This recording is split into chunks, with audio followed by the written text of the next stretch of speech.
Welcome back. Now, even though Kenya does not have an official database of police killings or enforced disappearances, it's ranked top in Africa in cases of police shootings and killing of civilians, according to a report by Amnesty International in 2016. The report indicates that by October 2016, a total of 122 extrajudicial killings had been reported in Kenya, out of 177 cases reported in Africa. The question that begs an answer remains this: is the use of extrajudicial killings and forced disappearances permissible in a republic that is founded on laws and regulations? Please talk to us. Use the hashtag #TheBigQuestion on Twitter. Text us on 22422. Before I introduce our guests in studio, let's take a look at what some of you are saying on Twitter regarding this topic. Donald Nyakeo says, extrajudicial killing has no place in Kenya. Let the court process take its course. The police cannot arrest and judge at the same time. Right, and then we have Matu saying thugs have no mercy, they have no second thought. Okay, so basically, in a sense, almost implying that extrajudicial killing has a place. We have Senator Hassan Omar with us in studio. Obviously, with his background in human rights, he'll bring out that angle to the discussion. And then we have Alan Mola, who is a victim of crime. He'll narrate his story in just a few moments. Thank you both for being with us. Maybe let me start with you, Senator. Let's just take it right from the incident that was played out on social media and across the news. And some people saying this was justified, while others, obviously, as you've seen, saying you can't just take the law into your hands. What are your thoughts on what we saw as Kenyans in that video? I think what happens is Kenyans have been pushed to a point of being so desperate about crime. I was just internalizing the situation today on my Facebook, to a point where you want to abrogate your constitution and surrender the values that you have given unto yourselves. Anger, desperation must make you resilient. It must not make you lose that sight. You know, people think that it is you say you're a victim of crime, but you have never been a victim of extrajudicial execution. Right. So that's where you live to tell. So I think what you do is we said killing is wrong by under whatever circumstances. And where killing is so blatant, like what we saw in Isli and the protest that I saw from the Madari parents, I think we should stop victimizing poor people just on account that we think there is a public opinion that stands in the way of in support of these killings. Yeah. In life, you need to stand with not what is popular, but what is right. And what is right is the Constitution says that everybody shall be accorded equal treatment in the law. Yeah. Nelson Mandela said, a society is best judged, but not how best it treats the best of its citizens, but the law is kind of its citizens. Right. So I think the justifications that are here are extremely do not hold water. Right. And but just because it appears for this moment in time as a popular discourse doesn't make it right. And we must fight it, and we must talk about it, and we must make sure that we upload our current criminal justice system to avoid this desperation that leads Kenyans to surrender their rights. You surrender one right, the next one goes, and the next one goes, and the next one goes. And then you even wonder why there's a constitution in place if something like that would happen. You know what they say about a constitution? Yeah. It's an amalgamation of our values in life, our principles, our doctrine of nationhood. And therefore, just because we are challenged in terms of delivering on a certain element of security does not make it justifiable to suffocate or abrogate those doctrines. All right, I'll come back to you to talk about how best we can address the issue. Alan, if you could just briefly take us through your experience. Well, basically it happened around 4 years ago, and my friend had opened a new cyber store in Ngong. So I was from work on a Sunday evening, and I decided to go and just look at his new shop and kind of congratulate him. So we were like 6 young men. By then I'm 25, so I was like 21 by then. So we were using the computer, playing around some computer games. Then a senior man, an older man who a bit over 50, looked like he was a bit over 50, he came in and he was just like, habari yenyu. And all of us just, responded casually like, mzuri mzee. Then 1 minute or 2 minutes later, he just brandishes a gun and waves at us and tells us, laleni chini. So we were caught in a myriad of confusion, and you're like, okay, so do we just lie down or what? Then he hit my friend with a gun. One of my friends was standing next to him. He hit him with a gun. Then 2 men joined in, 2 tall men, and they locked us in. And they started hitting people around, and we had to lie down. So one of the guys didn't even turn off the switch. He came and pulled down the plug. He was standing right above me, and he pulled down the plug, and he was just hitting guys around. And I remember they stole a few things, and they started threatening us. You young men don't have anything. We'll kill you all. So I remember I got up, and I told them, I have my phone, and I have my wallet, which has some money. But please, give me back my wallet because it has an ID and I don't want to suffer going to look after, to look for my next ID. Yeah. So they ended up, you know, laughing and shining the torch on me. I couldn't even see them. And they took my money, my phone, then they told me, okay, lie down again, and they were laughing, and they're like, good. If anyone gets up, we're going to kill you. And that, I believe that was the longest 10 minutes of my life, because I went back home to my mom's room telling her, I've just been robbed. Right. And you know, you're one of the lucky few who's lived to tell it. How safe do you feel as a Kenyan citizen right now? After that experience, I can say up to now, I still have a sense of paranoia in terms of security. And sometimes it brandishes off, you know, badly. Someone might think I have an aggressive personality, but no. I'm just as paranoid as immediately after that event. So I'm as paranoid as can be, and I feel unsafe. Yeah. In traffic, I roll up my windows, you know, I lock my doors. You know, every time I see a motorbike ride past me, I'm like, okay, is this the next? You know, you're just like any other guy, you're always looking for WhatsApp security groups that you can join, community policing, quote unquote. Just to know what's happening. Based on the video we saw and also the discussion, bringing it back to the discussion, you know, any thoughts on whether or not what happened to those two young men is justified? And how did you feel when you saw the whole thing playing out? Well, I got the video on Saturday morning, I think. And first of all, as a Christian, I believe that life is only for God to give and take. So that was wrong. Extrajudicial killings are wrong. But then again, as a young man who's been a victim, I'm caught in the divide between should this be encouraged or not? Should I blame the parents or the guys who are mentoring these kids for not bringing them up correctly? Should I blame the government for not giving in infrastructures that will help young people look for things to do that make them busy with their life instead of just, you know, looking for guns and wanting the get-rich-quick scheme kind of manner that we see in society? Based on his response, this is how a lot of people are feeling. You've talked about the rule of law has to be maintained. How do you make sense to someone who feels like that was completely justified? Look, I hope my friend will not take it against me to quote the example. I was carjacked with a friend of mine called Nurdin. I had a gun on my left hand, on my left side for almost 30 minutes. As the thugs took us through the streets of Nairobi and then drove us all the way to Gashia, where at that point they let us loose and then got us as we turned back. They pointed at us as we drove away. It's not made me justify extrajudicial killings.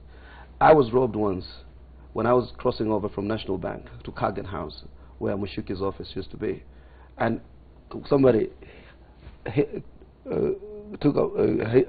caught my neck and tore my trousers. You know, they would rip it apart. The wallet drops and everything goes. I was coming down when I was much younger from the bus stop in River Road. When you know you come with a night bus and then you sleep over, and then now you're trying to walk towards town to get a matatu at what do you call this, at Ambassador. And as you're walking there, people grab your bag and your new watch. But it doesn't make it right for you to say, because I've been robbed, kill them.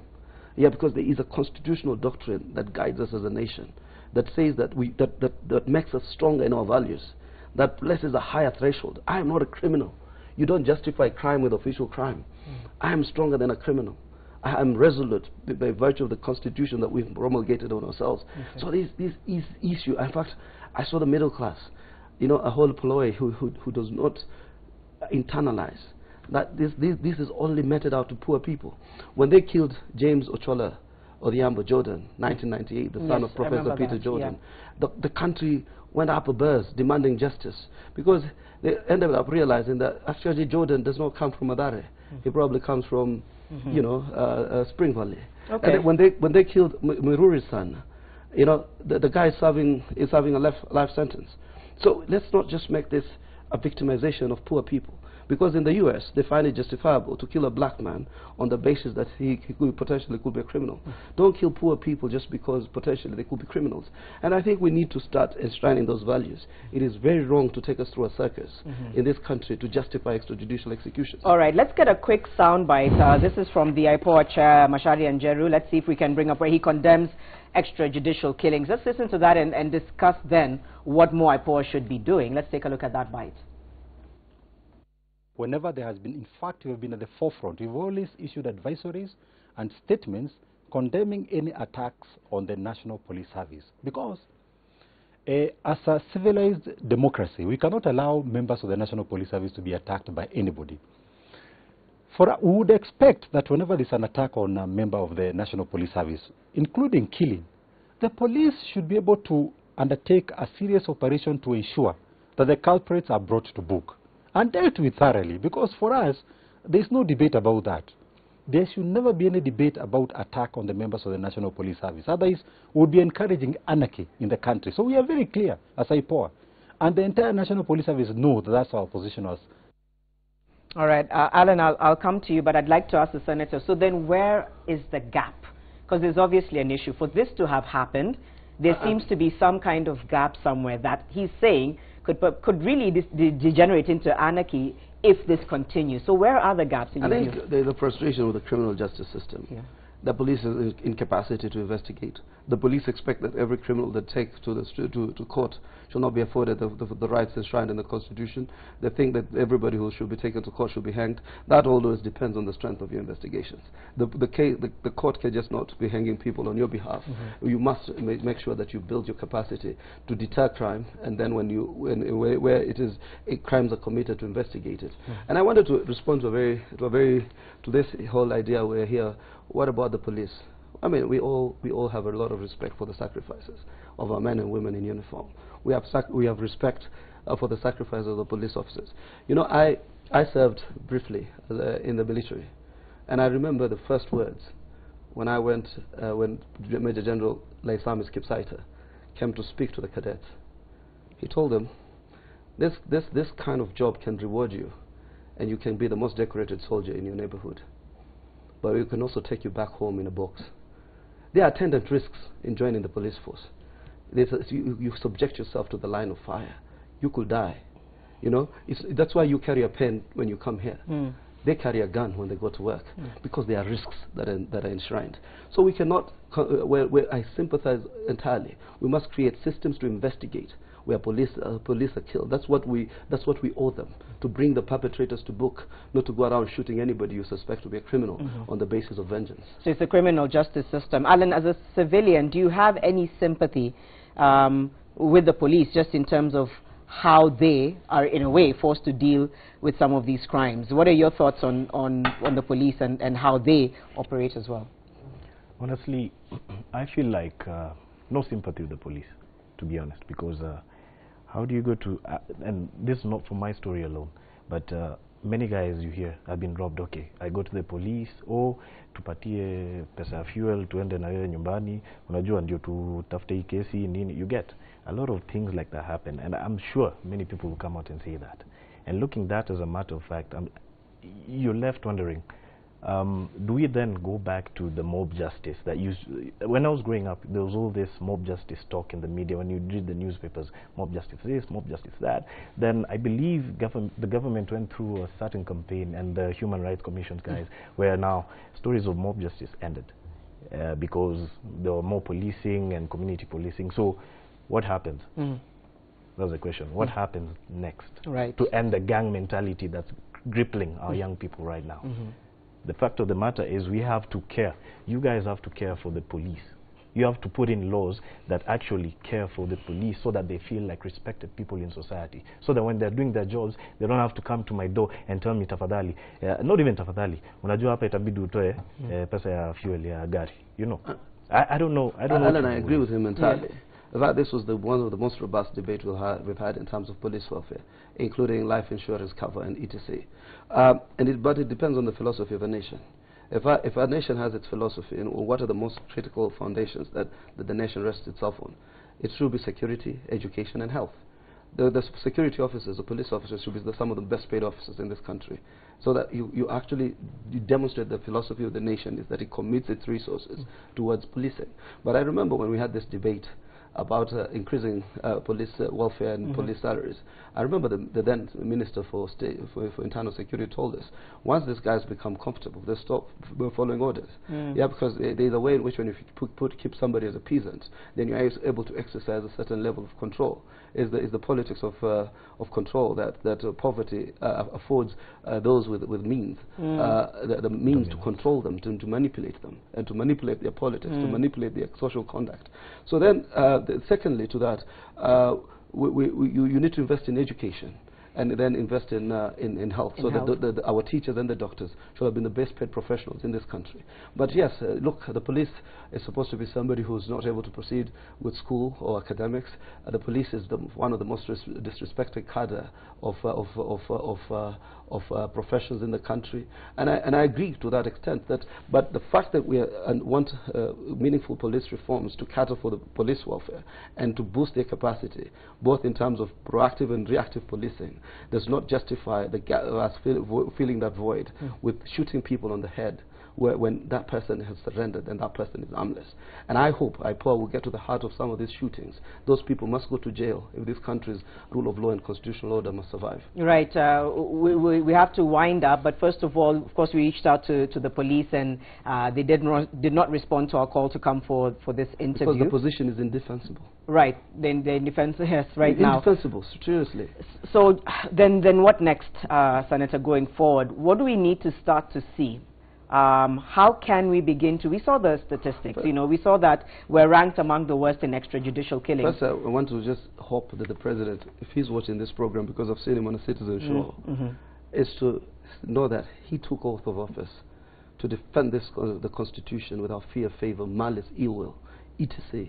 He has a responsibility in defending that Constitution to ensure that the Constitution is observed for all cadres of Kenyans. And secondly, is to now invest meaningfully in terms of qualitative and progressive police reforms. No, it's not just about numbers and hiring all these cars for them to move around. It means also retraining. We need to retool in terms of putting, giving them capacity to detect crime and to deter crime. We need to also make it a profession that, you know, it attracts A minuses and B pluses, so that people can realize that it's a profession that I, as I'm growing up in high school in can aspire to be. Right. So you must make it attractive, and then in addition to that, we must also change the mindset of our country. Dear countrymen, it doesn't work just because you are desperate to suspend your constitution. Even the Court of Appeal has said, even at times of war, the Constitution remains intact. Human rights remain intact. That's why the Geneva Convention places certain responsibilities and obligations even unto your own enemy, that you cannot torture and kill. So let's look for a way to protect our Constitution. This topic is so passionate to me that it can keep me going, because half the times these people who are killed are poor people, defenseless. They cannot afford the opportunities even to seek compensation. Jordan's parents got compensation of 10 million shillings for a wrongful death of their son by the state. So I think we need to build a philosophy in this country where we protect the rule of law, and even if that rule of law appears to be at a point where we are so desperate. Right. All right. Your thoughts. I'd like to hang on to his thought also and rub into that a bit. And you're a lawmaker, and you understand that within the government there are systems of authority that kind of trump the other. So from this level you have this guy who has more authority than the lower guy, and it goes all the way up to the president. So I'd like to send a message to you Kenyan leaders and everyone in government that may you please have a system of accountability within your governance. That's the only way you will end up brushing aside this issue of, kukwa polisi, in order to be a policeman, you have to reach this certain level so that you at the top. Totalitarianism. You know, you have to get rid of that and bring in accountability measures. The president should be able to be the accountability partner for the deputy president, and it should go down all the way through the different branches of government into security. IG should be accountable for his deputy. The deputy should be accountable for the whole stream down, so that when you get to the OCS, he just doesn't order demands that way, and then muangalie kesi ya sonko flani, because it's always a sonko flani in a certain constituent or area that the OCS is always looking after. But why isn't it, and then muangalie watu wa huku pia wanaendelea aje? You see, why isn't that accountability being put in place? Would you like to respond before we wind up, because we're completely out of time? I think that is one. And then the last thing I want to talk about is the police themselves. I've not had too many police recruits from Lavington and Kilimani and Karen. Most of the police recruits come from Kibera and Madare and the rest of them. It's very absurd of you to be trained as a policeman and then to go and turn the guns on the same boys and from the hood. You need to look for ways to rehabilitate them. You need to give back to that society by dealing with crime in a manner to get those boys to a meaningful life. So if you hear some rich boy has gone into policing, just know that he wants shooting as a hobby.